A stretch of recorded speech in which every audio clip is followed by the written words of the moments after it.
Welcome back to the PvP Live Studios here in Frisco, Texas. We just saw SjoW take a 1-0 lead over Muzzy. The Demons were a little bit too much to deal with. Yeah, Mal'Ganis absolutely crushing that game. Muzzy had no way to check it despite playing Warrior, Didn't have a shield slam, didn't have a second execute, used his big game hunter early in the game. Despite the fact that it took out an 8-5 from SjoW, I think it was on turn 6 that Void Terror came out, he was able to keep the pieces going in that one because he was leveraging his life total for those extra cards with life tap. Yeah, and SjoW got the perfect draw on turn 7 with Dr. Boom, and that allowed him to leverage this game just enough in his favor to get the win. We're gonna find out, is he gonna win game 2? Let's find out ourselves. Muzzy versus SjoW. Now, what do you think they're gonna queue up in this game, Nathan? Well, I think they're going to queue up Warrior and Warlock. Well, you just seem like a genius. Yeah.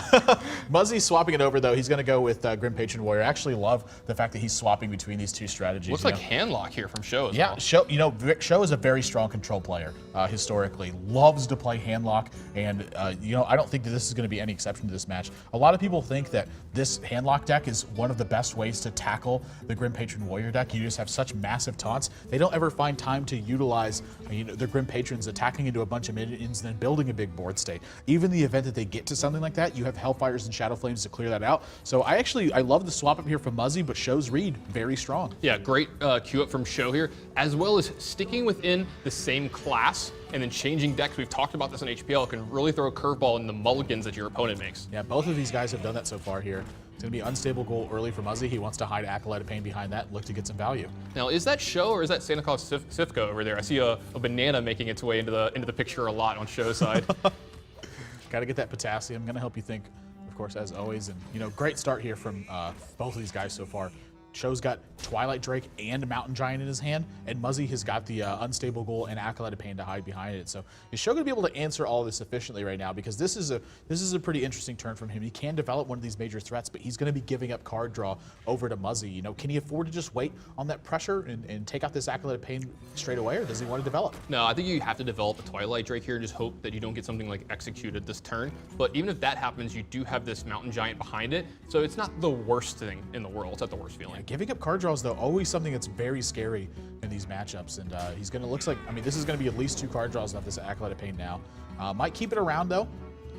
Looks like this could be Gnomish Inventor and Coin Execute, I would venture to say. I'd be a little bit... Picks up a Grim Patron, too. Yeah, I'd be extremely surprised if Execute didn't happen this turn. Yeah, he's going to Coin Execute now. Muzzy's hand is pretty good going forward from here. He has a Grim Patron, he has a Warsong Commander, and he has another way to draw some cards and a Gnomish Inventor, so he's actually operating on a pretty good axis here. SjoW is actually the one that's under a lot of pressure now. Yeah, I don't think the pressure means too much to him at this point, though. He can sustain quite a bit of damage, and as he gets closer to that 10 life mark, Molten Giants become scarier and scarier for Muzzy. So I imagine he's just going to continue to use his life total here, get this Mountain Giant in play, and go forward from there. He also could Sludge Belcher, though. Sludge Belcher is a very strong turn on this board as well. Yeah, there's also the chance that Muzzy is actually supposed to keep the Execute there in case he knows where this game is going to go. There's going to be a turn where SjoW goes down to a low life total, but taunts up some big minions here. And Ragnar's we've seen has been pretty good in this matchup a few times. But if Muzzy keeps the Execute, he can make that big turn really, really count through a gigantic taunt that SjoW can bring to the board. And there's a chance that he's supposed to actually just keep it here for that game. It seems so weird in that turn, but sometimes, in matchups, you have to do things like that. Yeah, the second Mountain Giant is going to go completely unchecked now unless he draws that second Execute. And this is the kind of position that this board is always looking for, Big Game Hunter isn't always found in this deck. Shield Slam is not often found in this deck. There's the second Execute. If he would have attacked that Acolyte, he would have found it. So good for him to have this Mountain Giant checked on this board position, and he's also gotten a lot of draws from his Acolyte of Pain, but that's a second Mountain Giant in SjoW's hand now. Yeah, SjoW can get some big stuff going here. He's got a Sunfury Protector in his hand as well. If he wants to start taunting up now, he can start taunting up and start chewing a ton of life away from Muzzy. Yeah, love the Dark Bomb here just to get as many threats cleared as he can. He doesn't want big Frothing Berserker turns to be viable either, and you can see him just clearing out every single minion. I actually love this line of play from SjoW. Absolutely. The pressure is not really that much. This is a very much card advantage grindy fight that's going to be happening here. And Muzzy recognizes that too. It looks like he's about to take 8 points of damage to clear out one of these Mountain Giants. Yeah, this Fiery War Axe might be finishing off this Mountain Giant at the cost of 8 life here to Muzzy. He's very hesitant to use this last Execute.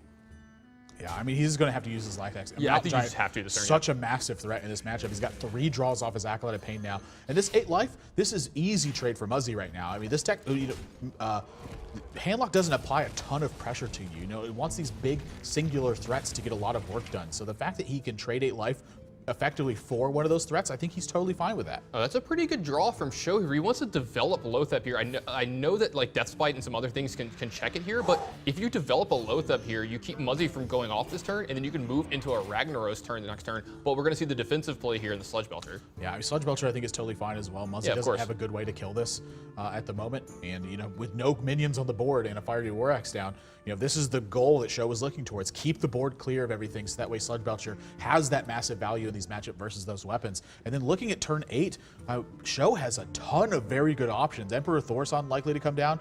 Ragnaros could even start applying pressure. I mean, Muzzy did take 8 from that Mountain Giant, so any pressure that he couples behind that could spell disaster for Muzzy. Yeah, and Muzzy using that Whirlwind early might come back to bite him a little bit there. You know, he got an extra card off of it. Like you said, if he would have attacked the Acolyte of Pain first, he might have gotten you know, a better sequence of draws. He doesn't know that he's going to draw the last execute there and not get the second draw. He needs to get that, you know, that second draw off the Acolyte of Pain, get the full 3 off of it. But again, as we said, you know, Muzzy's kind of in a rough spot going forward from here. He's not going to do anything else this turn.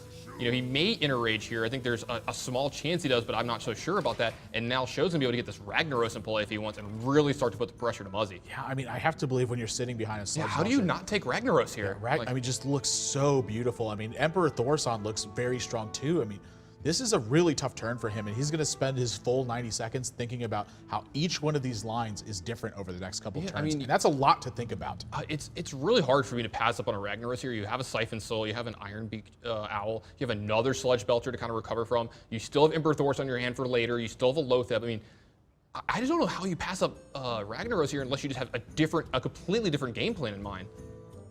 I mean, again, he's going to. How do you pass up 11 damage and your opponent's at 21? I mean, this is like one of those chess turns where there's a million pieces scattered throughout the board, and you have to find the best line. Lots of different directions you can go, and each one of them means very different things. Yeah, I mean, maybe he's worried about somehow dying from Muzzy's deck, but with the pass the last turn from Muzzy and just not doing much besides attacking your Sludge Belcher, you got to believe that maybe this coast is clear. I mean, that's kind of what I think is worrying him is that Muzzy just passed. You know, the fact that he didn't put anything on the board, his hand is likely full of nothing but a bunch of combo pieces. So the Emperor Thorson, he's looking to be a catalyst into the rest of the game, and they can't afford a life it's hard tap, to argue with this play, and doesn't want to taunt up his Emperor Thorson, wants to keep it away from Deathspite. I think this is an excellent play, but Muzzy's hand is so strong right now. Yeah, the Emperor Thorson play is actually, you know, fine as well. You get to gain a ton of mana here, and you know, Muzzy's getting to the point of the game where he can start doing a lot of awesome stuff with this Deathspite, these Grim Patrons, and this Warsong Commander.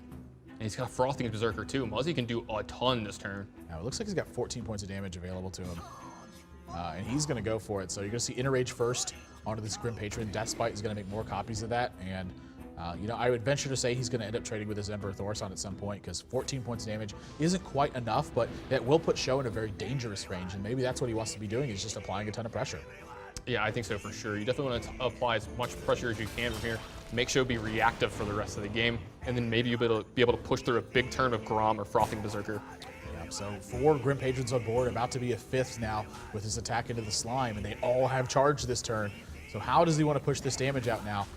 He is going to trade with the Emperor Thorson, like this trade. And now, how much damage do you actually put on your opponent, though? Because you don't want to put them too hard in the Molten Giant range. He's going to go the full way and actually start to threaten lethal now here on SjoW. SjoW draws Molten Giant, and he has got a huge turn in front of him now. Yeah, he's got a couple great options involving this Molten Giant. He could Twilight Drake. He's got a Sun Fury Protector to help taunt up this stuff. He's got a Siphon Soul if he wants to pick off one of these minions, gain some life. He's got a Sludge Belcher. He can do a ton of things this turn. Yeah, I mean, I imagine it's going to be a Shadow Flame turn, and then probably just taunt up the Molten Giant to try to keep yourself protected as long as you can. But after that, you know, how does Muzzy actually, you know, recover fully from this spot? It could even be Sludge Belcher and Shadow Flame. I think that's totally reasonable as well. Yeah, leaving behind a taunt might be a good play here for SjoW. I know he's going to probably taunt up this Mountain Giant, but getting extra ones can't always be a bad thing. Yeah, there's the Shadow Flame here. Clear out this board completely. One of the strongest turns you can have against this. And then Molten Giant, he's going to taunt it up. You know, very, very big swing turn from him. And Muzzy doesn't actually have a way to activate the Gromish that's in his hand right now. He does have a second Grim Patron behind a Warsong Commander, but that's not going to be enough damage to quite push through this turn. Now, he has a couple of options here. He can Warsong Commander, play Acolyte Pain, charge into the Slime, get a draw here, make sure you get extra draws off your Acolyte Pain, but then you're giving up your second and last Warsong Commander, so you can't have any of your gigantic turns with Patron and Frothing Berserker. So moving forward from here, Muzzy has a hard time finding a way through here. Yeah, I was gonna say we're probably gonna see Grom attack the Slime here and get 10 power and try to figure it out from here. Yep. This is a great place for SjoW. Adds Antique Healbot too. Beautiful draw from SjoW, and I think this is going to be the big turnaround in this game right now. He's got 8 points of damage to face, 2 more, and then he can just drop the Ragnaros and roll the 50-50. I mean, either one of the shots is going to be either one of these shots are game ending. ending. Yeah, either one of these shots are going to be game ending for this Ragnaros here. Yep, that's exactly what he's going to do. Senor del Fuego has a 50-50 that he likes to see. Either one of those hits is a jackpot for him right now. Yeah. This is one of the ways that professionals try to leverage these kinds of effects in this game too, where the outcome of it, either way, is crippling to your opponent. Love this play from SjoW. Yeah, he's also going to continue to be really defensive as well and give this guy taunt. Oh, Yeah, Muzzy's actually going to pick it up. Muzzy not even going to try to get past this. Scoops him up. Just sit there and take your beating, man. You have a couple draws in your deck that can get lucky, you know. If you sit there in that game and wait for SjoW to play it, you may give SjoW the impression that you have something like Brawl in your deck. Like that could be a potential thing that enters his mind. When you concede, you give up all that information. Yeah, absolutely. You don't want to just give up too early in some of these games. You want to take a little bit of time. At least draw your card. What's the worst thing that can happen? Draw your card, play the game out. Let's see it actually finish to its full course. You know, we see players make mistakes too. It's not 100%. Yeah. People don't attack sometimes too. They play really defensively. It definitely happens at times. SjoW going to pick up his second game though. Very impressive from him.